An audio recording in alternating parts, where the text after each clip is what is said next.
Speaking of reliability, a podcast with good friends talking with you about reliability engineering topics.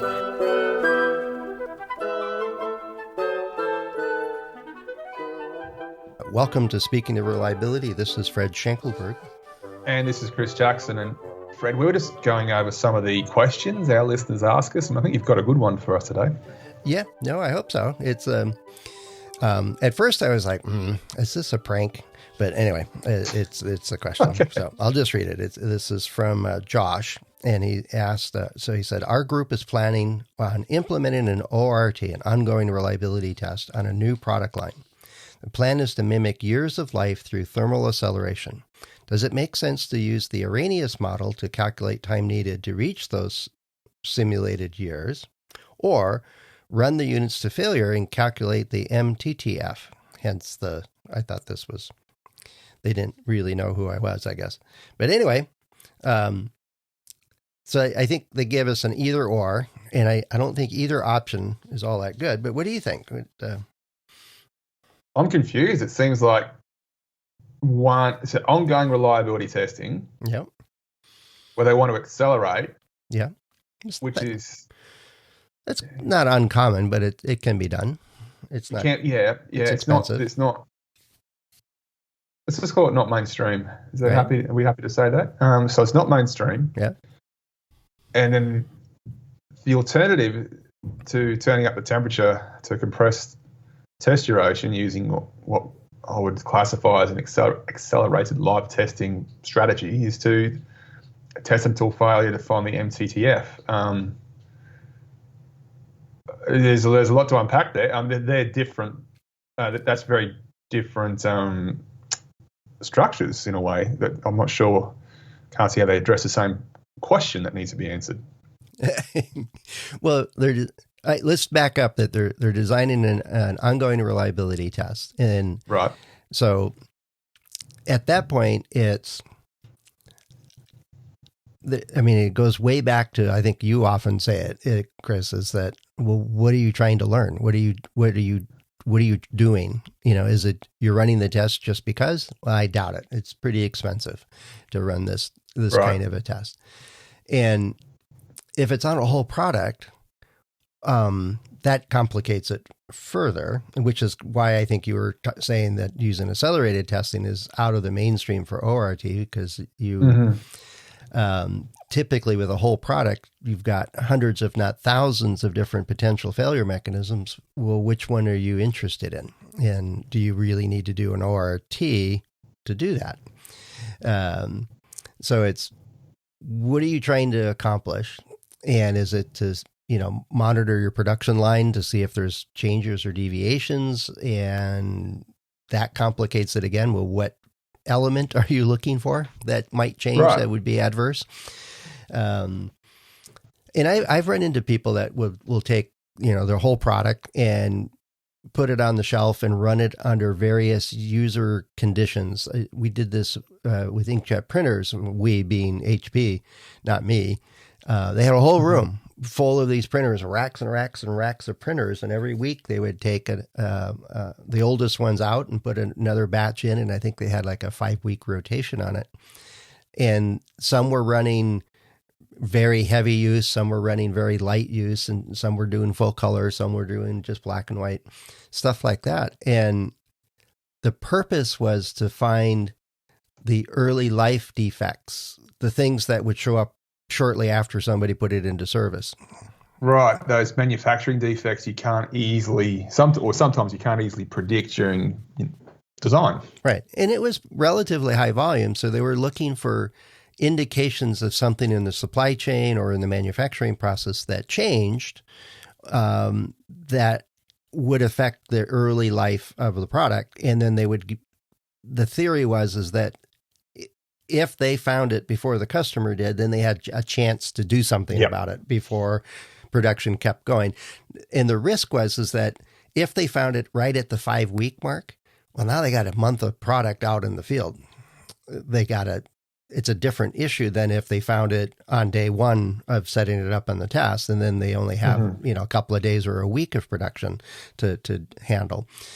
So the hard part with setting up run to failure type tests on ORT is, well, how long is it going to take? How much, if you find a fatal flaw and you took you 6 months to find it, well, now you got 6 months of production out there. Is that a risk you're willing to take? Mm-hmm.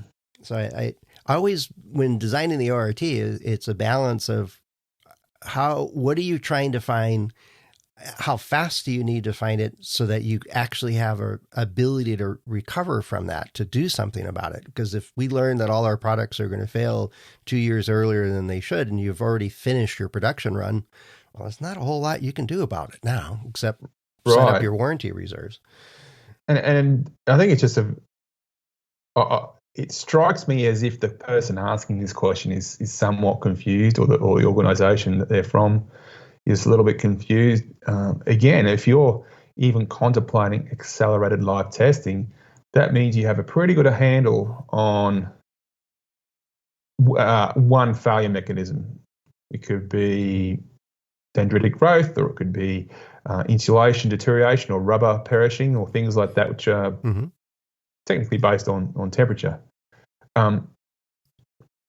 If I would not see a scenario where a very specific understanding of a failure mechanism would change from pre-production to post-production. For example, if you're worried about corrosion, then an accelerated live test you do on a prototype should yield you very similar results to an accelerated live test you do on a final product for that particular failure mechanism. And again, most ongoing reliability testing, at least in principle, is to try and identify things you don't anticipate or uncover, or there's a scenario where something to do about it. Yeah, there is scenarios where you have especially going to mass production. If you're made a couple of hundred in development and now you're going to make thousands a day, there's invariably going to be more variability and more variances happening. And so setting up an ORT is a way to see if you've crossed any boundaries, if you're measuring the right things and doing the right things to detect it. But I think there are scenarios where, we might know that this seal is good, but then what happens if dimensions change too much? Now we have leakage. But there you go. That's all of a sudden you got an informed. You're testing for something that's very specific in your mindset. I mean, Hewlett Packard, you're looking for those manufacturing defects, which, on the first production run, you're going to have some. Once you get, high rate production, all of a sudden you'll start learning how to dial in on a few things. But it sounds like you've got a purpose when okay, how do we test for a seal where the dimensions might change, or we might uncover that the housing it is due to creep, it's getting slightly bigger. Who knows? Yeah. The hard part is that using just temperature to, accelerate the age of it has the unfortunate ability to make some failure mechanisms that are going to occur earlier not occur. Seals, the materials around the seal or the seal itself swells with temperature and seals better, softens, does all these things. And then the ones in the field all start leaking. And so it's like, you got to be very careful about what accelerants to put in unless you know what specific mechanism you're looking for, and it won't harm other things that you should be looking for. And that's the foresight we often don't have unless you do really understand the product and where the risks are. So one of the ways I think to start an ORT is with, what is the areas of highest risk? What are the areas that the design team and everybody else and your risk assessment tools like FMEA, process FMEA, all those kinds of things say, we should watch this. And maybe it might be more than one thing, but before you pick the accelerant, you got to figure out what you're looking for.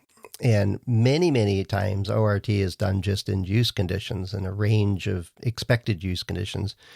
But it really depends on what your purpose is. If the types of thing you're worried about really do take a long time to manifest themselves, and let's say you have a 10-year warranty on this thing and you really want to know if you're going to be at 8 years instead, which would be, detrimental to your product and profitability. but it's a long time in the future. So accelerating that may well be the way to go. Although I would say, and I think you would agree, Chris, is you probably need to do that well before you start production. Yeah, there's a question I sort of ask a lot, and I think I use a question on. I ask a question during these podcasts: is what keeps you up at night? What's the things that are going to keep you up at night in terms of this thing going to fail? In terms of this thing and how it's going to fail once it's out in the field. Right. If the answer is you don't know, then the problem is that you have already failed in a way because you haven't really taken reliability seriously, which means that you need to go back to the drawing board, so to speak, to understand your system better. That's the first thing. And if once you understand your system better, and you say, look, the things we're most concerned about, sure, we have concern about defects during our first few production runs, which is a fair enough concern. So you can go and do ongoing reliability testing to address the areas where you think you're most likely going to have defects and how you pick them up. If part of the questions answered the question, about what's going to keep you up at night is this seal over here or this connector over here. It's just a solder joint and we can't use a socket for a number of reasons. And we're quite concerned about that, and we need to see how it's going in the field. Fantastic. Now you're testing something. But I sense by the scope of the question or the premise of the question that I'm at least informally smelling is that there's not a lot of that. We're just testing to do testing. I could be wrong. Yep. But we're just testing to do testing. That's what it sounded like. And now ORTs, I have run into one case where it was a very simple product, and it was it was a medical device that had a titanium hinge, to lack of a better word on radio to describe it. I'm waving my hands around trying to draw it in the air here. You almost poked me in the eye. Yeah, sorry about that. You got it. I mean, it's just a hinge, and it's going to flex, and it's going to flex every time somebody was breathing. So it was whatever the person's respiration rate was, it would be that many flexes. And this thing was implanted, so it'd be there for a long time.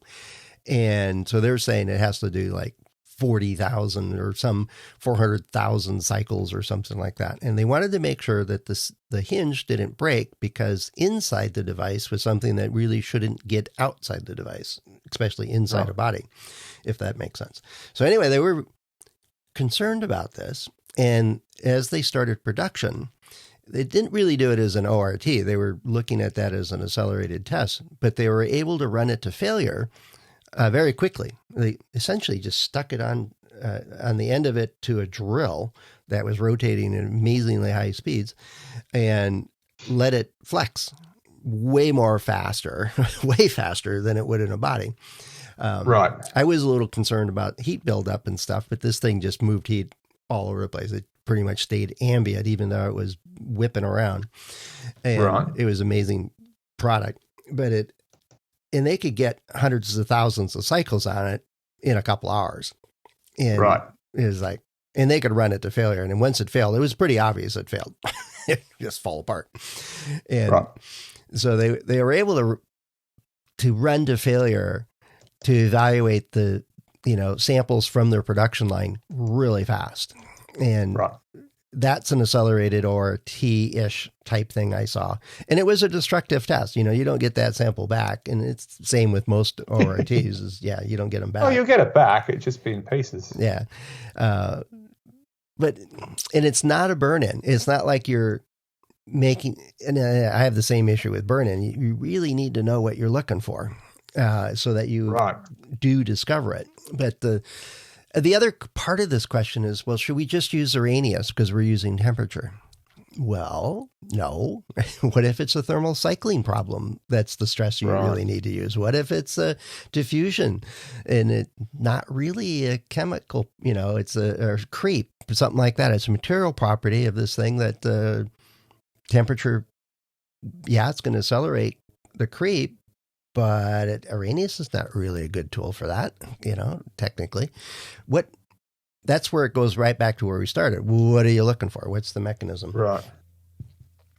And well, there's a related question. There's a related question that I ran into that I don't think will take a whole lot to do. And it's the same vein as this question is, we're setting up a test with an Arrhenius equation, but we don't have an activation energy. So we use 0.7 or should we use 0.9 electron volts? I'm like, which one would be more conservative?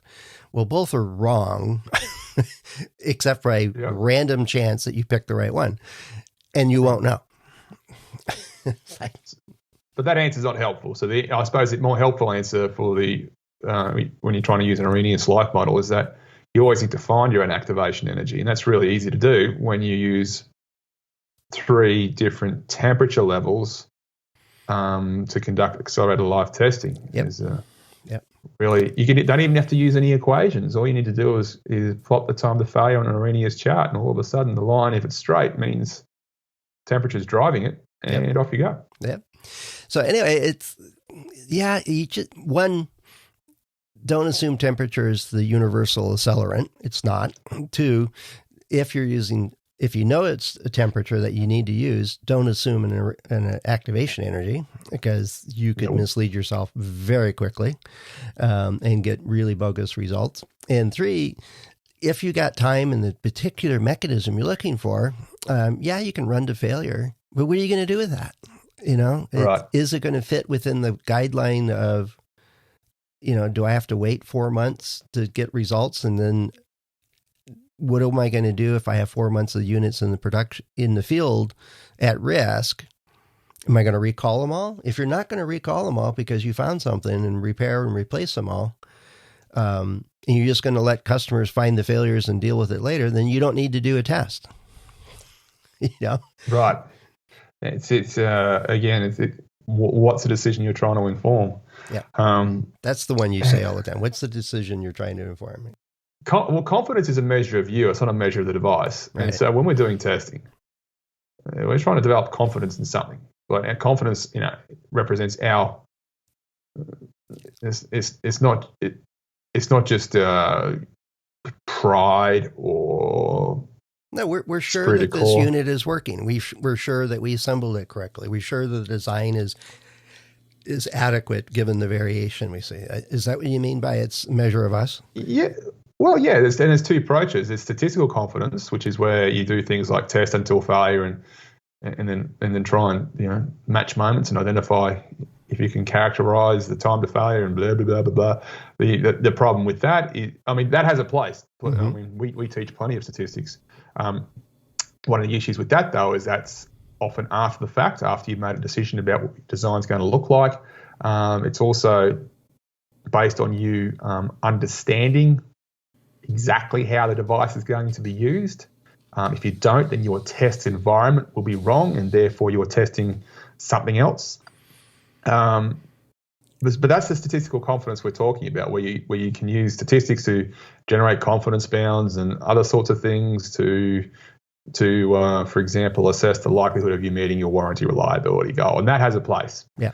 But there's a way more important flavor of confidence, which is the confidence of understanding. So if you do a FMEA or a fault tree analysis, or you've done extensive HALT, to know the answer to the question, well, what are the top 10 things that are going to keep you up at night when regards to this thing failing? Mm-hmm.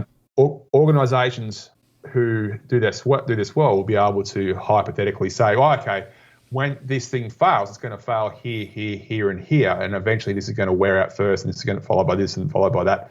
And they'll also, if you poke a little bit further, they'll be able to say, well, we had 120 things that were more important than this that we predicted early during FMEA or fault tree analysis, and we designed them out of our system. We made sure the stress concentration factor was minimized by rounding that radius. We ensured that we were using sockets and joints and critical cables as opposed to just solder, et cetera, et cetera, et cetera. And the 10 things they answered with you first, answered your first question with, are actually the things that are left that they are comfortable with in regard to what the customer expects. They'll say, a good example I think you used in the past was, I don't know if you're going to remember it, I'll put you on the spot, was when you were talking about, I believe, solar panels or working with a company to work out which supplier should be providing solar panels or solar generation equipment, and you called up a supplier. One supplier was sitting in the room at the time, and they really didn't have good answers to how's this thing going to fail. Then you called up another supplier somewhat randomly. Asked them, how will yours fail? And they said, well, if you use it in this situation, it's going to eventually fail like this. But if you use it in that situation, it's going to eventually fail like that. And they had and they had backup data that showed here's how we know this, and here's the model. Right. Like, cool. But But they had data, and data's just numbers. Yep. But they're able to tell you how their thing is going to fail. Yep. And that is the sort of confidence which allows you to sleep very well at night. Yep. Yep. Well said. So anyway, I responded to this question when I got it, and hit a couple of these points, but we got a chance to expand it a bit here. And that's typical of what we do. If you're listening to this, is if you have a question or something you're working on or something's coming up, it's not like you have to wait for the podcast to get your answer. We typically respond directly right away and try to get it more clarity of what's going on if it would help us give you a better piece of information. But the basic idea of Ascendo, and to a large degree this podcast, is to help you move forward, to make good decisions and support your products and production lines and so on in a meaningful way so that you do good. And we all benefit from that. We have products that work, unlike some hooking up headsets by Bluetooth on occasion, but that's a different story. And then, boring story. Yeah.